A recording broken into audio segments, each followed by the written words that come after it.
In the desolate heart of Canada's wilderness, Roche-Thériault's vision birthed a commune that became a crucible of unimaginable horror: the Ant Hill Kids.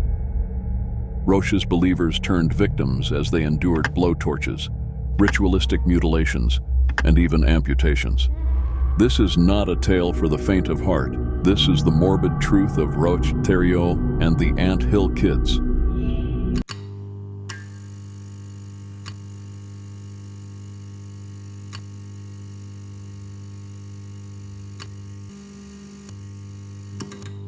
Roche-Thériault embarked on a mission driven by a prophetic vision: to lead himself and his followers to salvation in the face of an impending apocalypse. His journey began in his early years when he chose to forego formal education, delving instead into the teachings of the Old Testament. Convinced that a cosmic battle between good and evil loomed on the horizon, foretelling the end of the world, Thériault wholeheartedly embraced the doctrines of the Seventh-day Adventist Church. Adhering strictly to the tenets of his newfound faith, Thériault adopted a lifestyle devoid of tobacco, unhealthy foods, alcohol, and drugs. His charisma and persuasive abilities shone through as he organized seminars for the Adventists, ultimately convincing an entire group to abandon their conventional lives, quit their jobs, and join his religious community, named the Ant Hill Kids, an homage to their industrious, ant-like work ethic. In 1977, Thériault, now known as Moses, and his followers established a commune that initially stood for purity, equality, and unity. However, the idyllic phase soon faced a harsh reality check when their unconventional behavior led to their expulsion from the Adventists. Thériault, in response, severed ties with the outside world, forbidding followers from contacting their families. Simultaneously, he began deviating from Adventist rules, succumbing to a drinking problem. The once egalitarian community took a dark turn as Thériault tightened his grip. Rules governing followers became increasingly draconian, culminating in restrictions on communication, even among members, unless Thériault presided over the interaction. The utopian vision that brought the Ant Hill Kids together now wavered on the precipice of a descent into manipulation and control. The Ant Hill Kids eked out a living through the sale of baked goods, yet beyond the veneer of their bakery, life within the sect unfolded as a nightmarish ordeal. Roche-Thériault, now adopting the mantle of Moses, wielded increasing control over his followers, transforming the commune into a crucible of torment. Thériault's watchful eye scrutinized every move of his followers, and any perceived lack of devotion met with brutal punishment. Attempting to break free from the sect invoked Thériault's wrath. He unleashed physical violence, employing belts and hammers, subjected individuals to suspension from the ceiling, meticulously plucked every hair from their bodies, or resorted to degrading acts like defecation. Amidst the escalating horrors, Moses Thériault's messianic delusions intensified. Convinced that the world would meet its end in 1979, he led his commune into the unforgiving Canadian wilderness. In a distorted interpretation, he believed that God would spare this isolated refuge, while wreaking havoc on the rest of the world, particularly Quebec. The descent into madness reached a new depth as Thériault guided his followers further into a desolate and perilous existence, driven by a misguided conviction in his divine visions. The anticipated doomsday of 1979 came and went without the cataclysmic event Thériault had predicted. Unfazed by this failure, Thériault, ever the manipulator, attributed the discrepancy to the incongruence between our world's time and the supposed divine timetable. Despite the lack of a coherent explanation, his followers clung to romanticized notions of their leader, hailing him as their absolute authority. In the Canadian wilderness, and later the woods of Ontario, Thériault's distorted reign continued.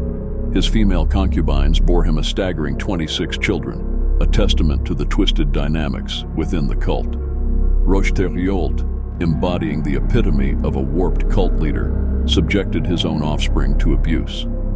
Welfare authorities, responding to the dire conditions, intervened, taking the children away from their tormentor. Yet the horrors persisted for the Ant Hill kids. Thériault, known as Pappy, unleashed a new form of torture when angered. Assuming the role of a sadistic surgeon, he would have a patient held down by other followers while he performed unspeakable acts with improvised tools, kitchen utensils, pliers, or even a blowtorch. The consequences were dire. Followers lost limbs, teeth, fingers, and toes to this gruesome practice, leaving a trail of mutilation in the wake of Thériault's madness. Thériault's reign of terror extended into a myriad of sadistic disciplinary practices that defy the bounds of human decency. The cult's existence became a grotesque theater of suffering as Thériault orchestrated heinous acts that transcended all notions of morality.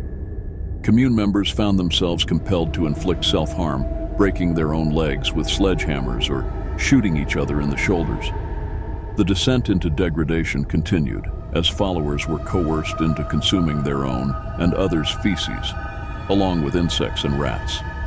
The atrocities escalated further, with children nailed to trees as helpless targets for their peers, forced to endure a barrage of rocks thrown at them. Thériault's brutality knew no bounds. He subjected his followers to horrifying mutilations, forcibly removing teeth and nails or severing limbs without warning. The twisted spectrum of punishment included burning followers by making them sit on lit stoves, leaving enduring scars, both physical and psychological. Naked in the cold, followers faced brutal whippings and beatings, their bodies bearing witness to the unrestrained cruelty of their tormentor. In this realm of madness, nothing was too perverse or too cruel for Thériault's insatiable appetite for control and sadistic satisfaction. Thériault's descent into unimaginable cruelty reached its nadir with a horrifying incident. When one of his followers complained of abdominal pain, Thériault's response was a macabre escalation of brutality. He callously forced her to undress, laying her on a kitchen table. The brutality unfolded as he mercilessly punched her stomach, followed by a sadistic enema involving a tube forcibly inserted into her rectum and filled with olive oil. The nightmare continued as he proceeded to cut her stomach open, tearing out parts of her intestines with his bare hands. To complete this monstrous act, he compelled another member to stitch her wounds. Unsatisfied with the barbarity inflicted, Thériault plunged a tube down the victim's throat, instructing other women to blow air into it. Unsurprisingly, the woman succumbed to the unimaginable torment the next day. In a deranged delusion of his prophetic powers, Thériault declared a resurrection ritual. This grotesque ceremony involved drilling a hole into the dead woman's skull and having every male member ejaculate into it. Despite this repulsive act, the woman remained lifeless, a horrifying testament to the depths of Thériault's sadistic madness. Thériault's brutality extended to his own children. One fell victim during a failed circumcision, a sacred ritual-turned, grisly act of violence. Another tragedy unfolded when he callously abandoned his child in a blizzard, resulting in the innocent victim's death. Even his own flesh and blood were not spared from the depths of Thériault's unspeakable cruelty. Gabrielle Lavallee's harrowing journey brought to light the atrocities within the cult, enduring unimaginable torment, including blowtorches to her genitals, the removal of 8 teeth, and a hypodermic needle breaking in her spine. Gabrielle attempted escape, but found herself drawn back to the cult. Roche Thériault, perceiving her return as an opportunity for further sadistic acts, went on to amputate one of her fingers, nail her hand to a table, and brutally sever her entire arm with a hunting knife. Shockingly, even after this gruesome ordeal, Gabrielle did not find reason enough to leave. It took Roch inflicting further mutilation, amputating parts of her breasts and assaulting her with an axe, to finally drive Gabrielle to flee and seek help from the authorities. Her near-death experience became the catalyst for exposing the heinous crimes committed within the cult. In 1989, the Ant Hill kids found freedom as Thériault received a life sentence, a term he wouldn't complete.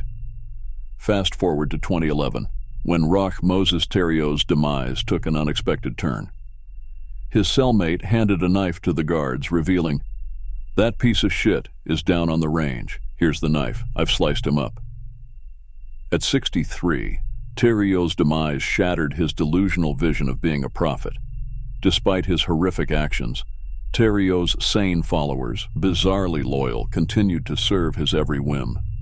The cult's twisted legacy echoed even after its leader's demise. It's easy to proclaim that one would never tolerate such treatment, but the grim reality reveals a different tale. Normal, everyday individuals found themselves ensnared in a web of endless torture orchestrated by a man who was a liar, a mean drunk, and a sadist. What kept them bound to this nightmarish existence? It was the sinister alchemy of shared beliefs and a charismatic leader who exploited their religious fervor. The unnerving truth lies in the transformative power of charisma and religious zeal. Theriault's ability to manipulate the ordinary into enduring unspeakable torment showcases the dark potential within the convergence of persuasive charm and fervent faith. It serves as a chilling reminder of the vulnerability inherent in the human psyche, susceptible to the sway of a malevolent force cloaked in charisma and warped spirituality. This has been The Morbid Truth. Thank you for watching.